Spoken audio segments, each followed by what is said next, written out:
А как прошла демонстрация к 1 мая в Алекминске, смотрите в сюжете наших коллег.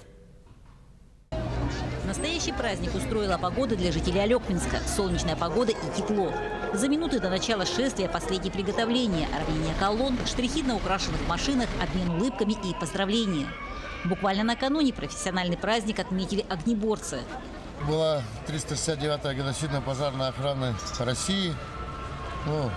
Подошли к этому празднику с хорошим боевым настроением, с достигнутыми успехами. Еще минута, и колонны двинулись по центральной улице, приветствуя всех собравшихся жителей. Мимо пролетает самолет, авиация.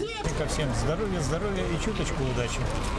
Владимир Иванович, вместе с праздниками наступает самая такая тревожная погода для вас, для авиаторов.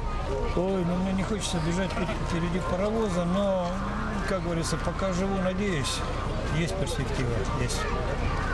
То есть все-таки ждем, что будет все хорошо. Да, будет. Я думаю, со следующего года подвижки будут. С годами стали привычны колонны крупных предприятий «Транснефти» и «Газпрома». У «Транснефть» большой стаж. За годы работы на НПС-14 и ЦРЛС трудоустроено десятки алекминчан. И у нас уклон всегда был на местные кадры. И ИТРовский состав, если поначалу был тоже в основном приезжий, пока ребята учились этим видом работ, сейчас у нас 90% это местные. А ИТРовский состав почти 100%, можно сказать. И все справляются с поставленными задачами. Буквально недавно в ряды влился опытный водитель Никитин Алексей. Главное – уверенность в завтрашнем дне, а работа привычна. Трудоустроились вообще легко в «Транснефти»?